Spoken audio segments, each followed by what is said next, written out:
वक्रतुण्ड महाकाय सूर्यकोटि समप्रभा निर्विघ्नं कुरु मे देव सर्वकार्येषु सर्वदा।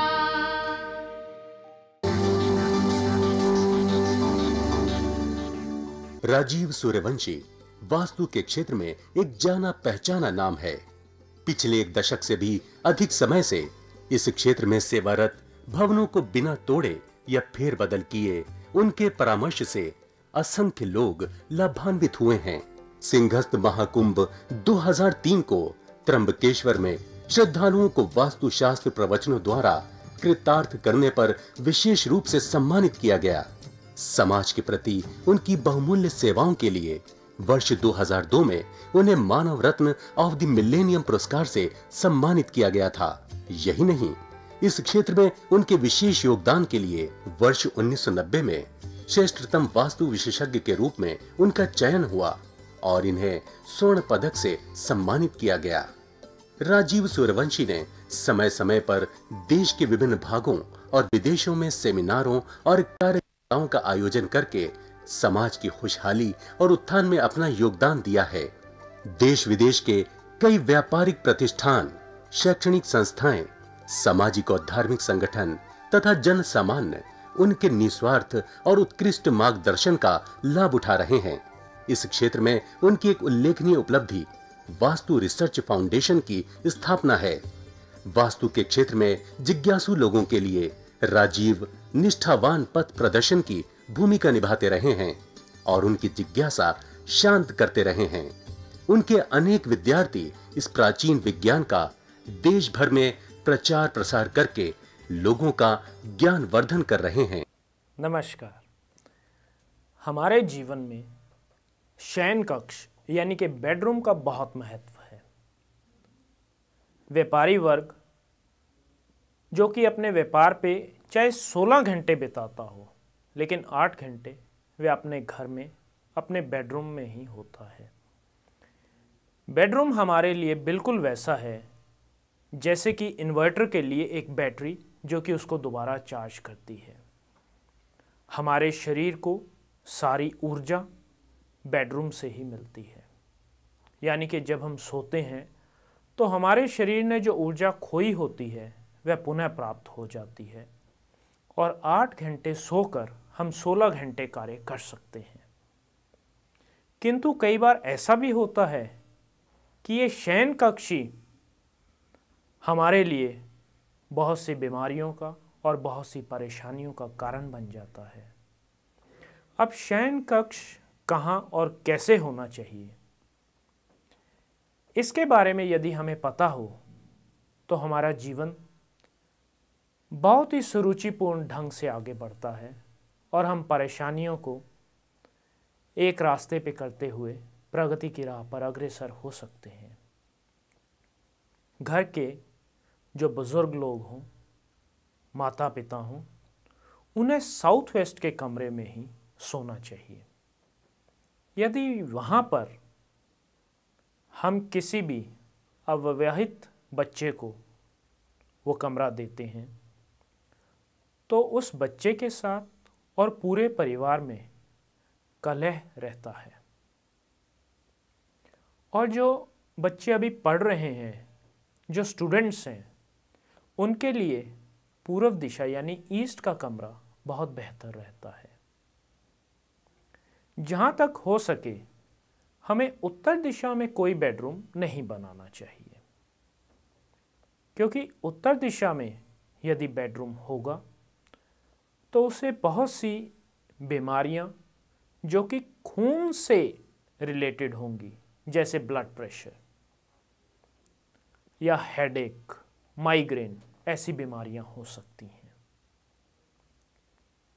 और हमें चाहिए कि हमें अपने बेडरूम में जहाँ तक कोशिश करें हो सके तो कोई भी इलेक्ट्रॉनिक्स की आइटम्स ना रखें। आजकल जैसे कि माहौल है, हम लोग TV, air condition, mobile phones, computers, ये सब कुछ अपने बेडरूम में रखते हैं, तो उसकी जो विद्युत तरंगें उठती हैं वो हमारे शरीर को नुकसान दे सकती हैं। अगर हम इन्हें अपने स्टडी रूम या कॉमन रूम में रखें तो ज़्यादा बेहतर रहेगा। और बेडरूम सीढ़ियों के नीचे नहीं होना चाहिए। यदि हम जीवन में खुशहाली चाहते हैं तो हमें कभी भी अपना सर उत्तर दिशा की तरफ करके नहीं सोना चाहिए। यदि हम उत्तर दिशा में सिर करेंगे तो हमें काफ़ी मेडिकली परेशानियां होंगी, हम बहुत सी बीमारियों से ग्रस्त हो सकते हैं। और लड़के और लड़की के लिए अलग अलग कमरा होता है। जहाँ तक अविवाहित लड़कियों का सवाल है, उन्हें साउथ ईस्ट का कमरा देना चाहिए, वह उनके लिए बेहतर है, क्योंकि ईश्वर ने लड़के और लड़की का शरीर मेडिकली, बायोलॉजिकली अलग अलग बनाकर भेजा है। तो यदि हम इन चीज़ों का ध्यान रखेंगे तो हम जीवन में निरंतर अग्रसर होते रहेंगे। फिर आता है इसमें हमारे किचन का।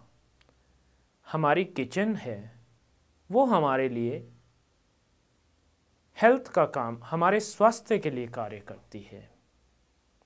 यदि हमारी किचन गलत होगी तो हमारे स्वास्थ्य पर यानी परिवार के स्वास्थ्य पर प्रतिकूल प्रभाव पड़ेगा।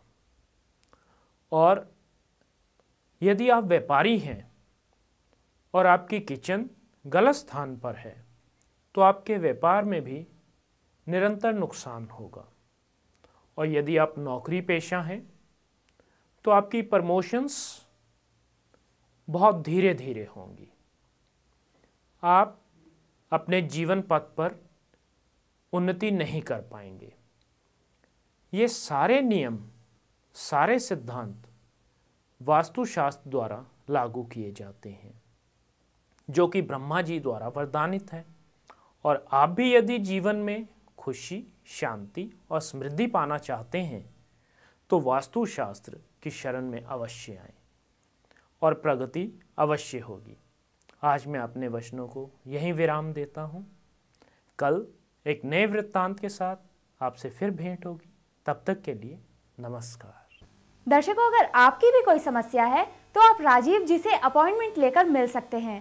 प्रतिष्ठान में आपका स्वागत है।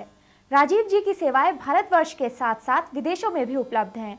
यदि आप वास्तुशास्त्र प्रवचन कराना चाहते हैं, उसके लिए भी आप हमसे संपर्क कर सकते हैं। मैं सुरेंद्र सिंह, एक फैक्ट्री ऑनर हूँ। पीछे 25-30 साल से हम अपनी इंडस्ट्री चला रहे हैं, लेकिन 5-4 साल से हमें बिज़नेस में काफ़ी प्रॉब्लम्स आनी शुरू हो गई, तो हमारा बिज़नेस लॉस में जाना शुरू हो गया। कुछ आदमियों से हमने संपर्क किया लेकिन हमें उसका कोई रिज़ल्ट नहीं मिला। उसके बाद हम राजीव जी के कॉन्ट्रैक्ट में आए तो उन्होंने हमारे से बिना कुछ प्रश्न किए हमें जो कुछ बताया वो हमारे साथ लगभग सत्य था।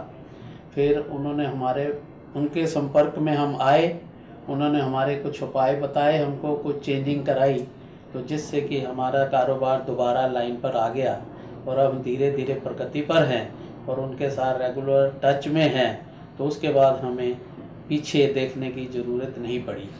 तो हम उनका धन्यवाद भी करते हैं और उनके संपर्क में रह के अपने कारोबार को चलाने की पूरी मेहनत करके तरक्की के रास्ते पर जा रहे हैं। वास्तु की स्पेशल किट, जिसमें सिद्ध यंत्र और अभिमंत्रित की हुई 10 वस्तुएं हैं, जो कि आपके पूरे घर के विभिन्न स्थानों के उपयोग में आएंगी। आप भी परामर्श के लिए राजीव सूर्यवंशी जी से मिल सकते हैं। पता है भारतीय वास्तु अनुसंधान प्रतिष्ठान, C6, सरस्वती गार्डन, कीर्ति नगर, नई दिल्ली 15।